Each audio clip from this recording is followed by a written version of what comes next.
യാതൊരു ആർഭാടവുമില്ലാത്ത വളരെ സിമ്പിളായിട്ടുള്ളൊരു വെജിറ്റബിൾ പുലാവാണ് ഇന്ന് ഞാൻ ഉണ്ടാക്കുന്നത്. 20 മിനിറ്റ് ഉണ്ടെങ്കിൽ നമുക്ക് ഈ പുലാവ് റെഡിയാക്കി എടുക്കാം.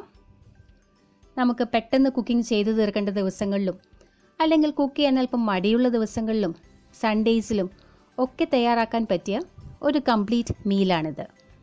അപ്പോൾ എല്ലാവരും ഒന്ന് ട്രൈ ചെയ്ത് നോക്കുമല്ലോ. വളരെ ഈസി ആയിട്ട് തയ്യാറാക്കാം, എല്ലാവർക്കും ഇഷ്ടമാവുകയും ചെയ്യും.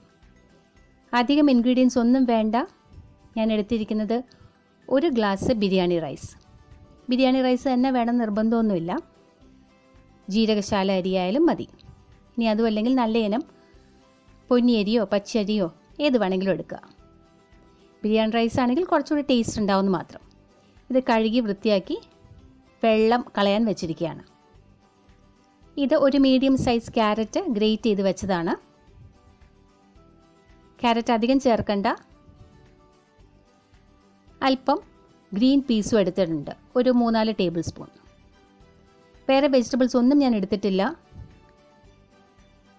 പിന്നെ എടുത്തിരിക്കുന്നത് ഗരം മസാല, ഒരു 4-5 കഷ്ണം പട്ട, ചെറിയ കഷ്ണം പട്ട, ഒരു 3 ഏലക്ക, 4 ഗ്രാമ്പു. ഇത്രയും മതി.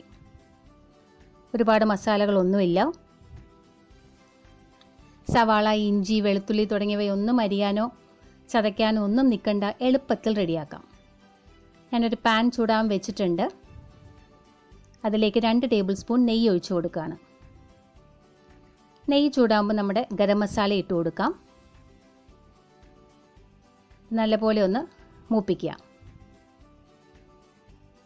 ഏലക്ക മൂത്ത് പൊട്ടി വരുമ്പോൾ തെറിക്കാതെ ശ്രദ്ധിക്കണം. ഇത് ക്യാരറ്റ് നല്ല ഹൈ ഫ്ലെയിമിൽ വെച്ചിട്ട് നല്ലോണം ഒന്ന് സോട്ട് ചെയ്യുക.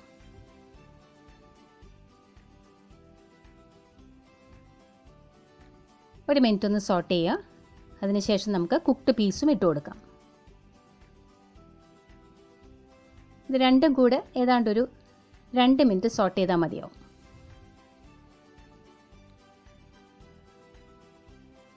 ഇനി കഴുകി വെള്ളം കളയാൻ വെച്ച അരി ഇട്ട് കൊടുക്കാം. ഇത് ഇതിൻ്റെ കൂടെ ഒന്ന് സോട്ട് ചെയ്തെടുക്കാം. അരി ഒന്ന് 1 മിനിറ്റോളം വഴറ്റാം. എല്ലാത്തിനും കൂടെ ഒരു പാത്രം മതി, അതാണ് ഇതിൻ്റെ മറ്റൊരു പ്രത്യേകത. 1 പോട്ട് ഡിഷ്. ഇതുപോലൊരു ഗ്ലാസ്സിൽ ആണ് ഞാൻ അളന്നിരിക്കുന്നത്. ആ ഗ്ലാസ്സിന് 2.25 ഗ്ലാസ് വെള്ളമാണ് ഞാൻ എടുത്തിരിക്കുന്നത്.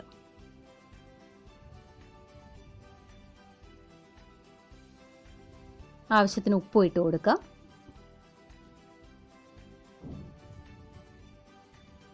ഇതിനൊരു മഞ്ഞ കളറ് വരുന്നത് നമ്മൾ ക്യാരറ്റ് ചേർത്തിരിക്കുന്നതുകൊണ്ടാണ്. വേറെ മഞ്ഞപ്പൊടി ഒന്നും ചേർക്കേണ്ട ആവശ്യമില്ല.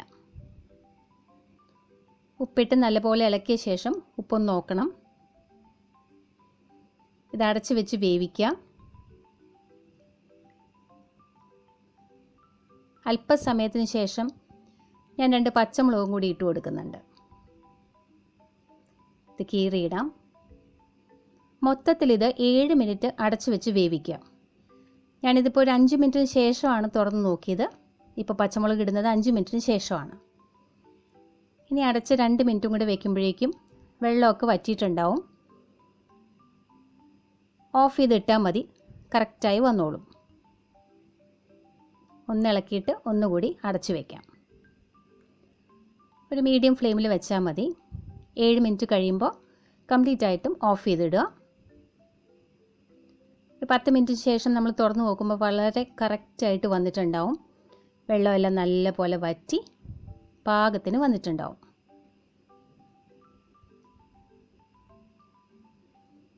കണ്ടോ, ഇതുപോലെ വരും. അരിയെല്ലാം നല്ലപോലെ വിട്ട് കിടക്കുന്നുണ്ടാവും. ഒന്നും ഒട്ടിപ്പിടിക്കില്ല. ചെറുനാരങ്ങ നീരോ ഒന്നും ചേർക്കേണ്ട ആവശ്യമില്ല, അല്ലാതെ തന്നെ ഇതുപോലെ വിട്ട് കിട്ടും. അതുപോലെ ഞാൻ ഒഴിച്ചതും തിളച്ച വെള്ളമൊന്നുമല്ല, സാധാരണ വെള്ളമായിരുന്നു. ഇതുപോലൊരു സാലഡോ അല്ലെങ്കിൽ ഒരു അച്ചാറോ പപ്പടോ എന്തെങ്കിലും ഉണ്ടെങ്കിൽ ലാവിഷായിട്ട് ഈ പുലാവ് നിങ്ങൾക്ക് കഴിക്കാം.